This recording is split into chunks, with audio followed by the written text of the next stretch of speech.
Hey everyone, welcome to Illegal Alien Racing. This is club racing at Dallas Karting Complex for October. This is a 100cc class. I'm going to show you one lap of the pre-final, then we're going to get into the final.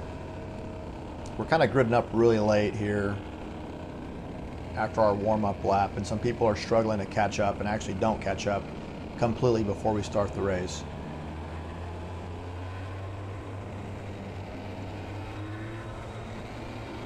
So we're coming down here. I'm going to stop the video here and explain something. So they see the lane that we're in with the white lines. We've got to maintain that lane until the green flag drops, and then we can start moving around and racing. So the inside line of carts should be in the left lane, and that middle should be open. So we're kind of misaligned here. I didn't know this rule until it was explained to me, but that's kind of how the rule starts, or the rule is, and I wanted to explain that to you. All right, we get the green flag here. It's Richard right in front of me. I'm going to not wreck in turn one, which is always good. I'm going to follow him down into turn two, and you see two carts there get into each other. Looks like the orange cart kind of got into the blue cart a little bit. All right, so that's Richard in front of me and Dury in front of him. I'm going to watch Richard set Dury up here for a pass into turn 10, which is a left-hander. He's going to look to the inside. Dury does a good job of maintaining the speed on the outside. Now he has the advantage with two right-handers coming up, but Richard's hanging in there on the outside and is able to make the pass right there. Dury does a good job though of not making it easy for him and making him work for it. And as always, both drivers are clean racers and did this clean without, wrecking each other out, which is always good to see. All right, so let's get into the final race here. We're coming down from the start. Now we're misaligned. We're in the wrong lane. And you see this person right here. He's going to give us the green flag, and there's no green flag being presented to us. So everyone just takes off.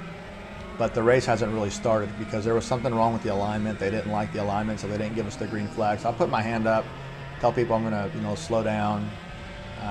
But for some reason, everyone just kind of kept going, for the most part, full blast. I know Justin's aware of it. Throws his hand up, and there's the car there, almost spins out. I tell him just, bring it down.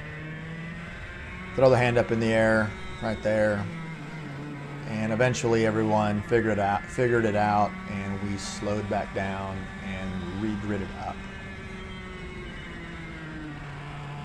I don't have my rear-facing camera on this one. My main camera wouldn't turn on, so I took my rear camera and made it my main camera. So I apologize for that. I really like the rear view camera, but just wasn't able to make it happen this race. All right, so we're gridded back up, and you see a cart up there kind of by himself. That's Ronnie. He's in a 125cc cart. There's only one other 125cc racer in the mix, and he's kind of mixed in with us. And they consolidate. There's only two of them, so they're not going to run their own race. So they put him in the race with us, and again, there's 10 of us. Just trying to consolidate the day, make the day go by faster. So we're going to come down and see if we get the green flag. Again, we're misaligned, but now we're splitting the lane, so it's an improvement, I guess. We get the green flag. Here we go. That's the 125cc guy. The other one to my outside. I got position on him, and then I go inside of Justin here, thinking about trying to keep him on the outside here, and we almost touch right there, and I back off. I didn't want to get in those tires on the left. I felt like if I tried to stay out there and was able to do it, I just felt like Justin would exit wide potentially and run me into the tire barrier. It would have been my fault, but yeah, I didn't want to have to repair my cart. It's pretty expensive when that happens. So if you watch the VSIT video, he totaled his cart out in that same scenario, just in a little practice race that we had once. So luckily I learned my lesson through, unfortunately he had to pay for it, but a lot of us learned our lesson there. And so when we're in that situation, I usually back off. Unless I'm like right next to the person.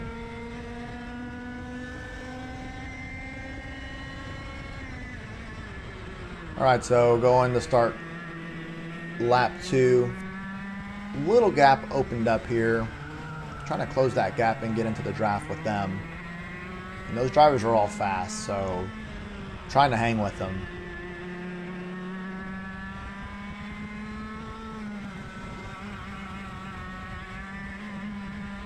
This is my second race with these tires. Justin is on brand new tires, and I don't know what the other guys are doing as far as their tire situation. I made some adjustments from qualifying. My cart felt pretty loose in qualifying. It wasn't running very well as far as grip went, and made some adjustments. It did make the cart better, and I felt, you know, it was, if I stayed where I was with the setup, it was not going to go well. I wasn't going to have a chance to be competitive, so I figured let's make an adjustment, see what happens. All right, so you see some movement going on. Some people scrambling for position there. That should slow them down and let me catch up and try to get back in there. So yeah, I'm a little better off now than I was this time, the last lap, a little closer. So yeah, setting my cart up is something I'm working on. I'm still, you know, trying to figure that out. I'm not really mechanically inclined, so everything I've learned, I kind of learned. I mean, I knew how to do basic stuff, but I'm just kind of learning as I go along. So it's definitely a learning process, but everyone kind of helps out and gives you tips, so that's always a good thing. All right, so we're going to see a move here for second place. That's Rick in third, making a move on Edwin. Not able to make it, and slows himself down, and Dury gets a good run on him. He's going to take a look to the inside here. And they touch, contact, and they're both off track. So now, that is Justin right in front of me in third spot. I'm going to try to catch him and get in the third position. Here we go. All of a sudden, this cart comes out of nowhere, and you see me shoo him off, and you're probably wondering, why are you shooting another carter off? He has every right to pass you. Yes, he does, but again, that's the other 125cc cart. So if you're not familiar with karting and how this all works, we're all in classes, and it's based on our engine. We're in a 100cc cart. He has a 125cc. So to make it simple, his cart is faster than ours on the straightaways. And he should be able to blow past us and be gone. Like Ronnie, he took off up front. He's gone. No one's going to catch him. So the reason I got upset with this driver is because you see how close I am to Justin for third spot. And then when he went in to pass me like last second, which is fine normally, you know, he's going to slow me down. And he's not in the race. I mean, the only other guy in his class is so far out in front, you know, no one's going to catch him. So he's interfering with the race in the 100cc class. And just from my perspective, it wasn't probably the best, I guess, racing etiquette to have. It's just best to not get involved in someone else's race. Now, this isn't anything personal, of course. He's out there, you know, running, you know, his race and everything. It's just from my perspective, I felt that he was interfering in the race that I happened to be in, and I wasn't happy about it. This applies if he was over there, you know, in front of me racing Justin or whatever.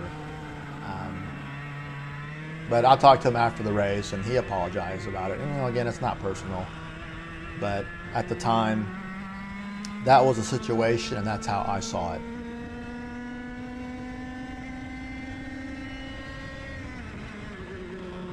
So you see Justin starting to open up a little gap on me, just a little bit.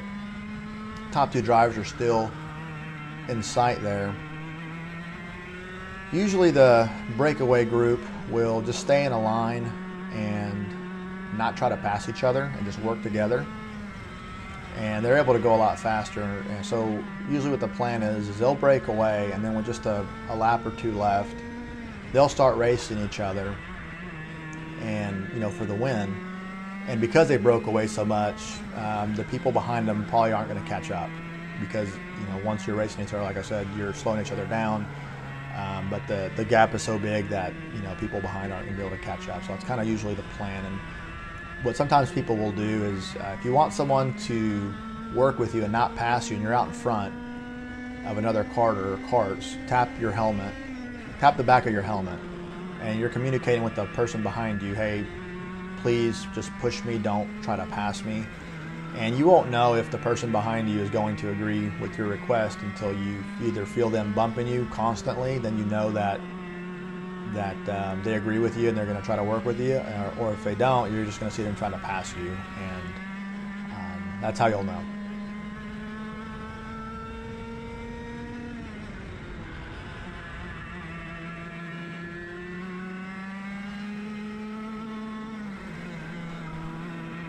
Looks like Justin caught the back of the pack there. Good job on his part. It's kind of a warm day for October. It's like 90 degrees. There's our guy off pace there. Gets out of the way. It's like 90 degrees Fahrenheit. It's pretty warm, and it had rained, I think, a little bit or a decent amount during the week as well.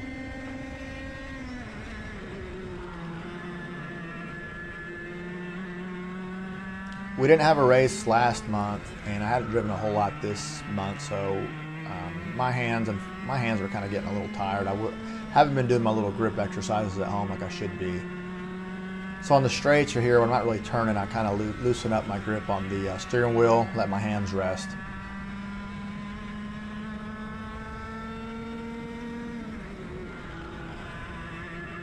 You see my cart as more laps kind of unwind.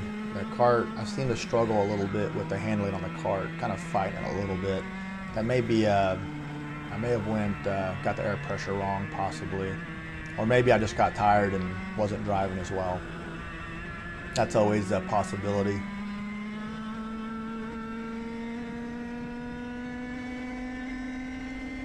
All right, so you see how close the guys up front are. I'm roughly around, give or take, 3 seconds behind them. And so my strategy at this point is I know they're going to start racing each other at some point with 2 laps to go, definitely 1 lap to go, maybe even as early as 3 laps to go. If that happens, they're going to slow each other down, and it'll give me a chance to get into the mix and try to steal a spot. So my job at this point is to stay as close as I possibly can to them. That way I'm able to take advantage of a situation that may open up. So that is a strategy at this point. I'm driving basically my qualifying lines, as fast as I can go. No one's interfering with me. Everything is, is going about as well as it can in regards to giving me a chance to catch the group in front. I don't know why I took my hand off the steering wheel. It didn't really help. As far as giving your hand a rest, just relax your grip, does the same thing. All right, we got about 2.5 laps left. Pushing really hard here. And there's the 125cc guy, makes a pass there and slows me down, and I get pissed off about it because, again, I've explained the situation, and I just wasn't happy that he passed me. He probably saw that I was kind of far back a little bit from those guys so he could make the move, not a big deal, but I explained my thought process and my strategy, and that's why I was upset with him. And you see me kind of catch him on the turns, and watch the difference in the motor here. I should be able to pass him right there, but he's got the stronger engine, just able to drive away from me. And again, I'm still frustrated with the whole situation. And that's pretty much it right there. So there's still a chance for the top 3 people to get start racing. You see how much further I dropped off from where I was compared to like a lap earlier.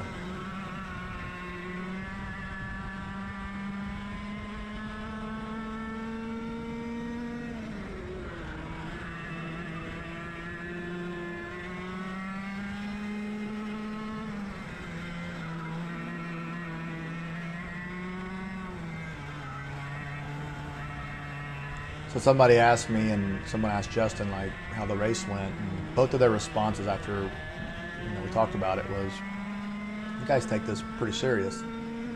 I would say, yeah, we do. This isn't the World Championships, or this isn't F1, and we know that. But you're going to come out here, you're going to spend money to to get into the sport. You're going to practice.